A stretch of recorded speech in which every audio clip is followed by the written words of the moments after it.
Chapter 25. So in this chapter, we're going to look at 1921 to 1933. So we'll be talking about the presidencies of Harding and Coolidge, and then we'll look at the United States and the Great Depression. So we'll start with Harding and normalcy. So Harding gained the Republican nomination mainly because he was a gentle guy and he lacked any real strong convictions. And so after 8 years of Woodrow Wilson, this was kind of nice. The American people liked that about Harding. And so he accidentally coined the term normalcy. He meant normality, which kind of showed his ignorance. The years of his presidency are 1921 to 1923. But he was hardworking, he was politically smart, but he was also indecisive and unwilling to offend anyone. And that would really be his downfall. He appointed some able and reputable men to major cabinet positions, including Charles Evans Hughes, Herbert Hoover, Andrew Mellon, and Henry Wallace, which did help to make up for his deficiency. But with the lesser offices and some of the major offices, he went to his Ohio cronies. And this is where you see the unwilling to offend anyone. And so he appointed corrupt officials because he felt personally obligated to them, or because they were old friends, or because they shared his taste for liquor and poker. So the business of America, well, his quote here, the business of the United States is business. Secretary of the Treasury Andrew Mellon dominated domestic policy during this time, and this was one of the able cabinet members. And he wanted to lower taxes on the rich, he wanted to reverse the low tariff policies of the Wilson period, and he wanted to reduce the national debt by cutting expenses. And his policies had considerable merit, but he sometimes carried these policies to the extreme. He did nevertheless balance the budget, and he did reduce the national debt by an average of about $500 million a year. So the business community heartily approved of Mellon's policies, and in general, the policies of the Harding and Coolidge administrations.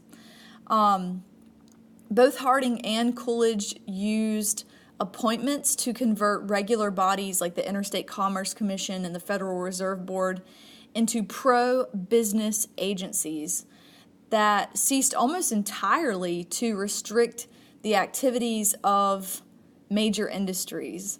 So there was really an emphasis on business during the Harding administration and the Coolidge administration. So the Harding scandals, there were a couple of these. Harding was personally honest, but again, he had appointed cronies known as the Ohio Gang who demonstrated such a propensity for corruption that scandals rocked the Justice Department and the Veterans Bureau. Attorney General Doherty, they probably said it really fast and it was like Doherty or something, but he was, again, Attorney General. He was an influence peddler, and this is the illegal practice of using your influence in government or your connections with people in authority to obtain favors or preferential treatment. And when he was discovered in 1923, he actually committed suicide. And then Charles Forces of the Veterans Bureau siphoned millions of dollars for the construction of hospitals into his own pockets. And when he was found out, he fled to Europe, and his assistant committed suicide. I guess this was a day and age where people couldn't handle their reputation being marred. I don't know. The biggest scandal of this time, hands down, was the Teapot Dome scandal. This was the greatest, and it involved Harding's Secretary of the Interior, Albert Fall. And so this was a bribery incident that took place in the U.S. From 1921 to 1924. And basically, he leased Navy petroleum reserves at Teapot Dome in Wyoming and two other locations in California to private oil companies at low rates without competitive bidding. So he didn't really give anyone else a chance. In 1922 and 1923, the leases became the subject of a sensational investigation by Senator Thomas Walsh. So, in essence, Fall was convicted of accepting bribes from the oil companies, and he became the first cabinet member to go to prison. And before the Watergate scandal, the Teapot Dome scandal was regarded as, quote, the greatest and most sensational scandal in the history of American politics, end quote. So Harding actually died as this was going on, and the American people who didn't yet know of the extent of these scandals generally mourned Harding's death.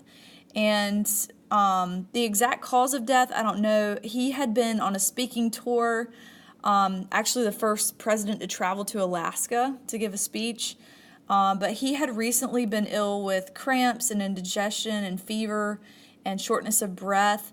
But he just thought he was feeling poorly because he had food poisoning.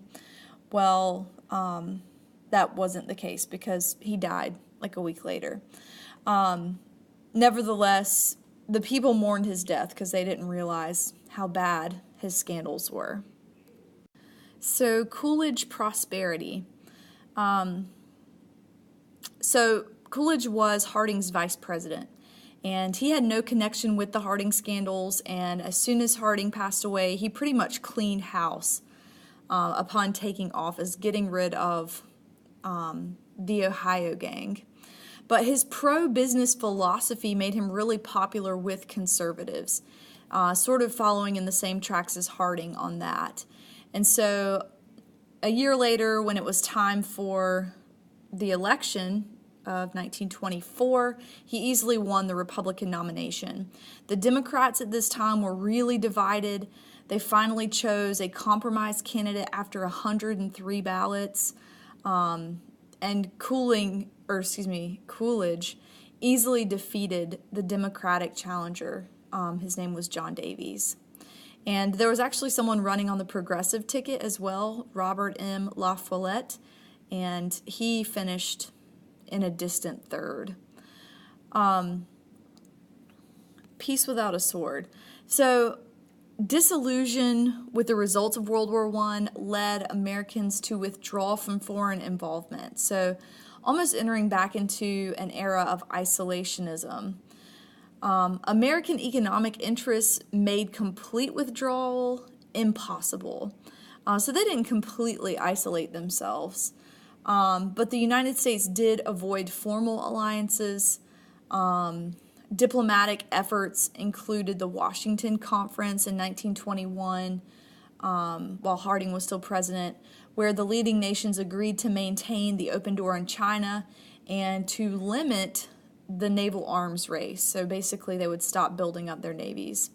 There were three sort of far-reaching treaties that were drafted at the Washington Conference. The Five-Power Treaty limited the number of battleships. The Four-Power Treaty agreed to respect each other's interests in the Pacific. The Nine-Power Treaty pledged to maintain China's sovereignty and the open door policy. But by initiating the Washington Conference, the United States was able to regain some of the moral influence that it lost when it refused to join the League of Nations. These treaties, though, the Five-Power Treaty, the Four-Power Treaty, the Nine-Power Treaty, they completely lacked any backing. So it was a good idea. It was, a moral standard, but it wasn't really anything that was enforced. So the peace movement. So Americans really desired peace, but they refused to surrender any sovereignty or to build an adequate defense. The nation's desire at this point to avoid any foreign entanglement went so far that the United States refused to even join the World Court. And this was just an international court that prosecutes people for crimes against humanity. At the same time, there were peace societies like the Carnegie Endowment for International Peace and the Woodrow Wilson Foundation that flourished. And there was even a guy in 1923 named Edward Bok, who was the retired editor of the Ladies' Home Journal, that offered a prize of $100,000 for anyone who had a workable solution for international peace. And he received many suggestions. I don't think any of them really brought world peace because they were again at war like 20 years later. But many Americans believed that peace could be attained just by pointing out the moral and practical disadvantages of the war. I think that's ridiculous, but some people thought that. The desire for peace also culminated in the Kellogg-Briand Pact. And the Kellogg-Briand Pact, signed in 1928, really just said that they would renounce war as an instrument of national policy. This was signed by 15 nations, and again, they renounce war as an instrument of national policy. So the good neighbor policy. So Coolidge really acted with restraint, despite the fact that there was such instability in Mexico, and there were Americans with interests in land and oil rights in Mexico that suffered heavy losses, yet Coolidge didn't interfere. Under Herbert Hoover, American policy even began to treat Latin American nations as equals. And then the Clark Memorandum, signed in 1930, disassociated the right of intervention in Latin America from the Roosevelt Corollary. So basically, the United States gave up this right. Franklin Delano Roosevelt continued the good neighbor policy, and by 1934, the U.S. Marines had withdrawn from Nicaragua, Haiti, the Dominican Republic, and the United States also gave up the right to intervene in Cuba. So we were being good neighbors. So the totalitarian challenge. The limitations of our isolationist policy became evident in 1931 when Japan occupied Manchuria, violating both the Nine-Power Treaty and the Kellogg-Briand Pact. China asked for help from the United States and the League of Nations, but neither one would intervene. The United States did announce, though, the Stimson Doctrine, and basically this stated that the U.S. would never recognize the legality of territory that was seized in violation of American treaty rights. So basically, Japan can take the territory, but we do not recognize it as theirs. And this really didn't do anything except irritate Japan. In January 1932, Japan then attacked Shanghai, and this was especially terrible because it was just indiscriminate bombings of residential districts. They didn't even have military targets. They were aiming for houses. The League, of course, condemned the aggression, and in response to that, Japan withdrew from the League. Again, the League didn't really have any backing either. They didn't have a way to enforce anything. All they could do was try to be a moral compass for Japan. So the totalitarian challenge, of course, is Japan. War debts and reparations. So there was a bunch of fighting over the war debts that interfered with the efforts of the former allies to deal with Japan's aggression. Maybe if all was right in Europe and the United States, or in Europe, they could have raised an army and dealt with Japan, but that's just not how it worked. The United States was demanding the repayment of loans made to them during World War I by the Allies. Before the United States entered the war, we were selling all kinds of stuff to the Allies, and we basically loaned it to them, saying that we would accept repayment later. And so the United States was now demanding the repayment of those loans, and the Allies couldn't repay them. And the American protective tariff made it nearly impossible for them to even gain the dollars necessary to pay the debts. And so the Allies added to the cost of their debts to the German reparation payments. So basically, Germany was expected to pay back those debts. And of course, they could not pay the huge sums for the reparations, and they were almost reluctant to even try. There were a couple of plans that tried to help Germany with their war debts. The most popular one is the Dawes Plan.